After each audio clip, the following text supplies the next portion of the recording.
समय का अभाव है, संक्षिप्त में अपनी बात कहूंगा। इस दुनिया में एक अक्षर का अगर कोई सबसे पवित्र शब्द इस दुनिया में कोई है तो वो है मां। और मां यदि अगर चाह ले तो आज भी मूल्यों से बचना, मूल्यों से भागना कभी भारत की नारी ने नहीं सीखा, कभी भारत की मां ने नहीं सीखा। तभी तो महाभारत का एक प्रसंग याद आता है कि पिता एक थे, लेकिन मां की भिन्न भिन्न मनोदशाओं का संतान के ऊपर क्या प्रभाव पड़ता है, ये महाभारत के उस प्रसंग ने दिखाया। जब मां ने भय से आंखें बंद कर ली तो अंधे पुत्र धृतराष्ट्र का जन्म हो गया। जब मां भय से पीली पड़ गई तो पांडु रोग से ग्रसित पुत्र का जन्म हो गया।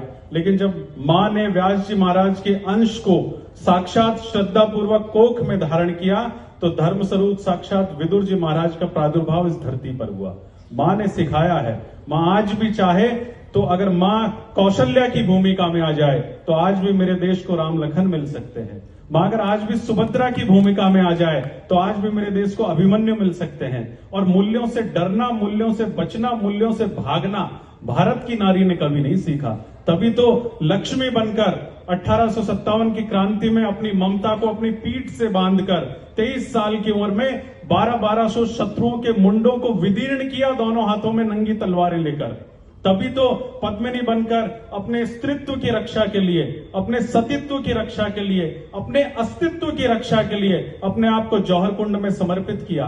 तभी तो हाड़ी बनकर जब चुंडावत सरदार के कदम लड़खड़ाए युद्ध से विमुख होते हुए तो अपना सर उतार कर अपनी निशानी दी और यह परिचय दिया कि मेरा परिचय इतना, मैं भारत की तकदीर हूं, मातृभूमि पर मिटने वाले वीरों की शमशीर हूं, उन वीरों की धुरिता हूं जो हंस झूला झूल गए, उन शेरों की माता हूं जो रण प्रांगण में जूझ गए। हल्दी घाटी की रचका में सिंदूर लगाया करती हूं, अरिशोणित की लाली से मैं पांव रचाया करती हूं। परिचय दिया है भारत की नारियों ने अपना। निश्चित रूप से आपका जो प्रयास है आने वाले समय में एक विशाल वट वृक्ष बनकर ये पूरे राजस्थान को और हिंदुस्तान को छाया देगा, एक नए प्रकाश पुंज को आप स्थापित करेंगी, ऐसी हम सबकी शुभकामनाएं। बस यही कहते हुए अपनी बात को विराम दूंगा, तमाम मातृशक्ति के श्री चरणों में निवेदन करते हुए कि बहुत रोते हैं लेकिन दामन नम नहीं होता, इन बरसते आंसुओं का मौसम नहीं होता, मेरे अपने दुश्मनों के बीच भी महफूज रहता हूं मैं, क्योंकि मेरी मां की दुआओं का खजाना कभी कम नहीं होता। बहुत बहुत साधुवाद। बहुत बहुत आभार बना।